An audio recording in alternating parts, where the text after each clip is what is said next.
मित्र हो, नमस्कार. मी विजय आणि आपण सर्वांचं स्वागत करतो. आपल्या सर्वांचं मनापासून स्वागत करतो. आपल्या नवीन व्हिडिओमध्ये म माझ्या या आपल्या चॅनेलच्या बोल की भावा ह्या YouTube चॅनेलवरती मी पुन्हा पुन्हा एकदा तुम्हा सर्वांचं मनापासून स्वागत करतो.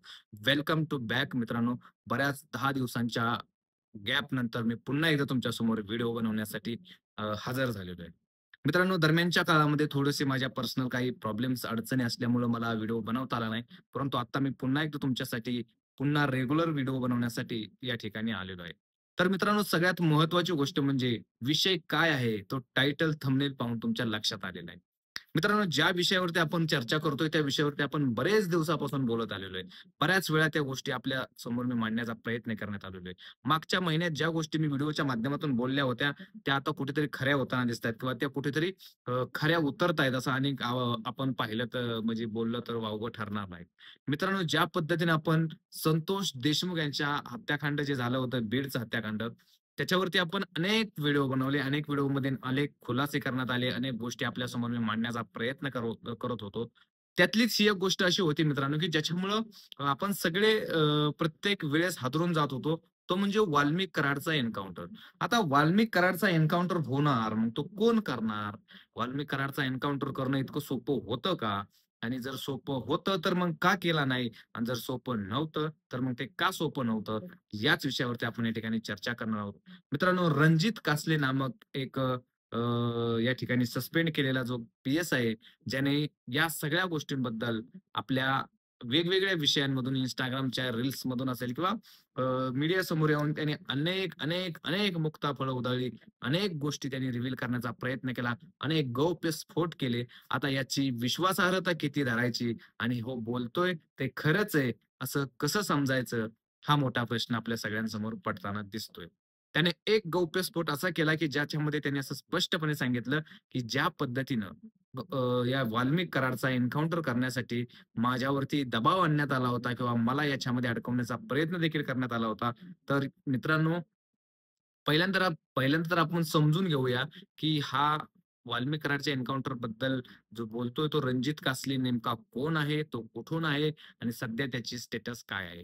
तर मित्रांनो, नमस्कार पुन्हा एकदा. मी विजय आणि आपण पाहताय आपलं बोल की भावा हे मराठमोळं YouTube चॅनेल. मित्रांनो, हा रणजित कासले हा बीडमध्ये पी-एस-आय म्हणून काम पाहत होता एका अ, विशिष्ट पोलिस स्टेशनमध्ये.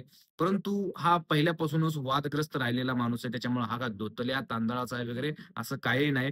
त्याच्यामुळे याच्याबद्दल अनेक ठिकाणी अनेक वेगवेगळ्या गोष्टीतून याच्याबद्दल बोललं गेलेलं आहे. त्याच्यानंतर त्याला सस्पेंड करण्यापाठीमागचं कारण असं होतं, की तो सुरत या ठिकाणी काहीतरी 2 नंबरचा धंदा करत होता आणि ज्या पद्धतीनं तो पी-एस-आय होता, परंतु त्याचं पोलिस डिपार्टमेंटमध्ये कमी आणि बाहेरच जास्त लक्ष होतं आणि हे ज्यावेळेस निदर्शनास आलं, त्यावेळेस त्याला त्या ठिकाणी सस्पेंड करण्यात आला.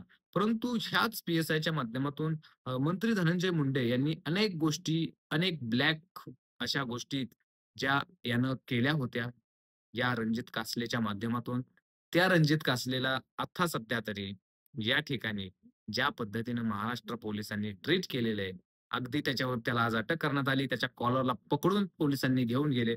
म्हणजे एका पोलिसाची इज्जत काय राहील?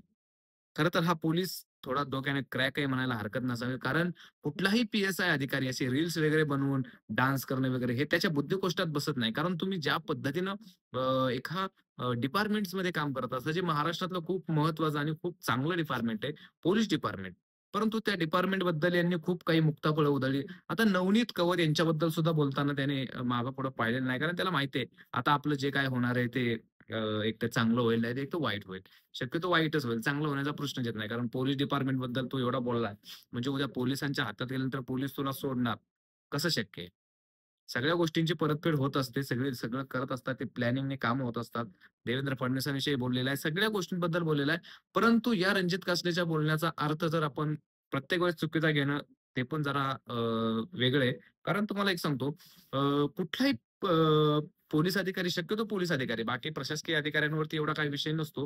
परंतु पोलिस अधिकारी, सत्ता जरी भारतीय जनता पार्टीची असते, तरी सुद्धा महाराष्ट्रातले अनेक असे पोलिस अधिकारी ते अजूनही दुसऱ्या पक्षांसाठी कामं करतात.